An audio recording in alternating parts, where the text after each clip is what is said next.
नमस्कार दोस्तों, स्वागत है आप सभी का हिंदी पाठशाला में। आज संडे स्पेशल में हम एक कहानी पढ़ने वाले हैं। इस कहानी का शीर्षक है एक अनोखा इंटरव्यू। यह कहानी लिखी किसने है यह तो मुझे ज्ञात नहीं, परंतु यह कहानी मुझे फेसबुक और व्हाट्सएप की यूनिवर्सिटी पर पढ़ने और सुनने मिली थी। मुझे बहुत अच्छी लगी, इसलिए आप सभी से साझा कर रहा हूँ। चलिए शुरू करते हैं आज की कहानी, एक अनोखा इंटरव्यू। बेटा, तुम्हारा इंटरव्यू लेटर आया है, माँ ने लिफाफा हाथ में देते हुए कहा। यह मेरा पहला इंटरव्यू था। मैं जल्दी जल्दी तैयार हुआ और दिए गए पते पर नियत समय तक पहुंच गया। एक घर में ही बनाए गए ऑफिस में मेरा इंटरव्यू था। गेट खुला हुआ था तो मैंने उसे भीतर जाते हुए बंद कर दिया। सामने बने कमरे में जाने से पहले ही मुझे माँ की कही एक बात और याद आ गई। वो अक्सर कहती थी, बेटा भीतर आने से पहले पाँव झाड़ लिया कर। सो फुटमैट थोड़ा आगे खिसका हुआ था। मैंने सही जगह पर रखा और पाँव पहुंचकर भीतर चला गया। एक रिसेप्शनिस्ट बैठी हुई थी। अपना इंटरव्यू लेटर उसे दिखाया तो उसने सामने सोफे पर बैठकर इंतज़ार करने के लिए कहा। मैं सोफे पर बैठ गया। वहाँ तीनों कुशन अस्त व्यस्त पड़े थे, सो आदत के अनुसार उन्हें भी ठीक कर दिया। कमरे को सुंदर दिखाने के लिए खिड़की में कुछ गमलों के छोटे छोटे पौधे लगे हुए थे। उन्हें देखने लगा तो एक गमला कुछ टेढ़ा रखा था जो गिर भी सकता था। तो माँ की व्यवस्थित रखने की आदत मुझे यहाँ भी याद आ गई।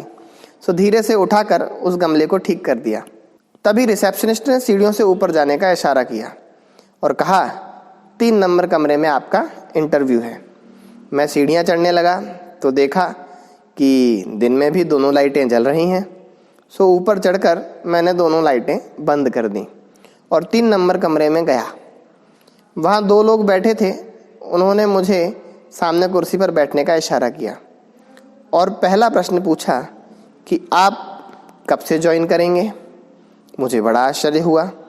जी मैं कुछ समझा नहीं, आपने इंटरव्यू तो लिया ही नहीं।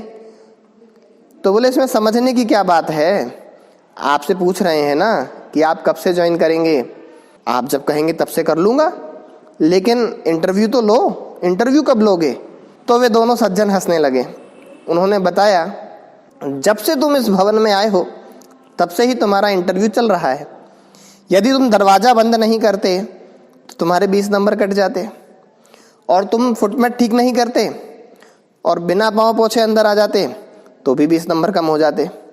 इसी तरह तुमने सोफे पर बैठकर रखे कुशन व्यवस्थित करे, उसके भी 20 नंबर थे। जो गमला ठीक किया उसके भी 20 नंबर थे।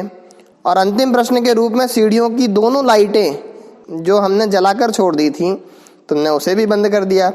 अतः यह निश्चित हो गया कि तुम हर काम को व्यवस्थित तरीके से कर सकते हो और इस जॉब के लिए सर्वश्रेष्ठ उम्मीदवार हो।